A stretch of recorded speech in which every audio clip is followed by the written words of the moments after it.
नमस्कार,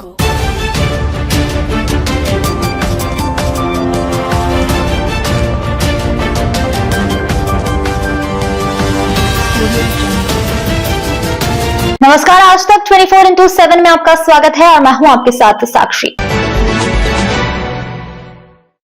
देवउठनी एकादशी पर प्रतिवर्ष हजारों श्रद्धालु द्वारा 5 दिवसीय नर्मदा जी की पैदल पंचकोसी यात्रा की जाती है।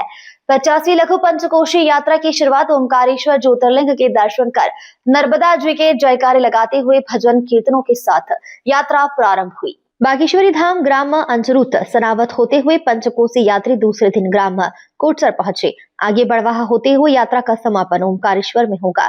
कोटसर में गौमुख धाम सहित शासकीय भवनों में यात्रियों ने यात्री विश्राम किया। कोटसर नर्मदा घाट से विभिन्न नाव के द्वारा अधिकारियों के मार्गदर्शन में पूरी सुरक्षा के साथ यात्रियों को नर्मदा नदी पार कराई गई। नाव संचालन शनिवार दोपहर से रविवार शाम तक चला। यात्रा के दौरान पुलिस प्रशासन, राजस्व विभाग, स्वास्थ्य विभाग सहित सभी अधिकारी कर्मचारी यात्रियों की सुरक्षा और देखभाल में मुस्तैद लगे रहे।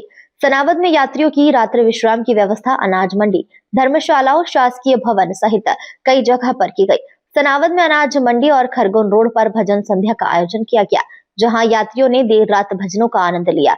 श्री गणेश मित्र मंडल, हम फाउंडेशन, हिंदू जागरण मंच, लायंस क्लब सहित विभिन्न संस्थाओं और समाज सेवियों ने यात्रा मार्ग में जगह जगह यात्रियों को चाय, बिस्किट, पानी, फल, खिचड़ी आदि का वितरण किया।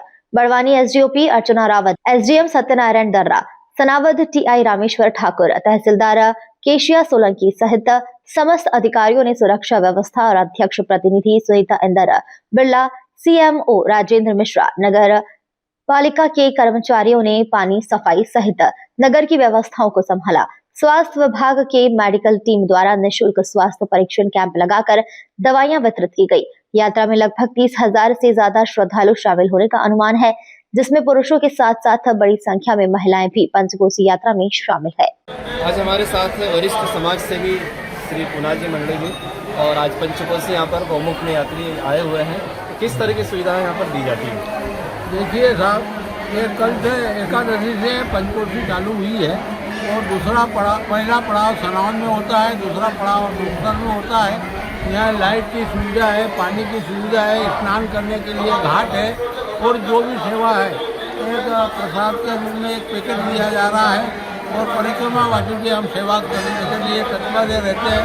हमारे वरिष्ठ आदरणीय मोरेना जी के स्वास्थ्य खराब होने के कारण वो आज यहाँ आश्रम पे नहीं आए। हम लोग सेवक लोग यहाँ की सेवा कर रहे हैं और व्यवस्था को देख रहे हैं। पूर्व विधायक जगदीश मोरेना जी और आप जैसे समाज सेवियों ने गौमुख को एक तीर्थ स्थान के रूप में विकसित कर दिया है। कहाँ से और कितने लोग आते हैं यहाँ पर? यहाँ से सभी दिशा से आते हैं, इंदौर से, मैसूर से, बड़वा से, खंडवा से है, हरदा के हैं, इधर आपके खरगोन, सभी जिलों से, गोपालपुर, मालवा, आगर मालवा से है, सीहोर से है, दमोह से है, सभी प्रकार के लोग आते हैं और अपनी मन्नत पूरी करने के लिए, अपने परिवार की सुख सम्मति के लिए माँ की परिक्रमा करते हैं। पंचकोसी के बारे में थोड़ा सा बताएं, कहाँ से यात्रा शुरू होती है और समापन कहाँ होता है? ये भगवान ममलेश्वर, भारत के चौथे ज्योतिर्लिंग ओंकारेश्वर ममलेश्वर से गौ घाट से ये स्टार्ट होती है और ये मतलब वापस सनावद, कोकसर, तेमल्ला, बड़वा, कटगड़ा और बड़वा होती हुए सिल्वरपुर जैन धर्म के मंदिर के होके नर्मदा के पुल पे पार उतर कर ओंकारेश्वर में इसका समापन होता है। आपकी सेवाओं का नमन, धन्यवाद। जिला ग्रामीण और ये बहुप्रतीक्षित दिन होता है पंचकोसी यात्रियों के लिए। तो हजारों यात्री परिक्रमा पे 5 दिन से निकलते हैं। तो किस तरीके की प्रशासन के द्वारा व्यवस्था है? ये जो पंचकोशी यात्रा है ये 5 दिन के लिए चलती है। ओंकारेश्वर से शुरू होती है, ओंकारेश्वर से ही जाकर खत्म होती है। इसमें से करीब 4 दिन जो हमारा खरगोन क्षेत्र है, खरगोन क्षेत्र में ये यात्री रहते हैं। इसका जो पहला पड़ाव होता है वो सनावद और अंजरुत गाँव में होता है। वहाँ से ये टोकसर आते हैं, लेकिन ये यात्रा जो हम मानकर चल रहे थे कि 2 तारीख से शुरू होनी है, वो 1 तारीख से 31 तारीख की शाम से ही यात्रियों का आना शुरू हो गया था और 1 तारीख से ही हमने यात्रियों को यहाँ से पास करवाना शुरू कर दिया। करीब कल 2,500 यात्रियों को हमने यहाँ से क्रॉस करवाया है नदी से और आज अब तक हम 7,000 के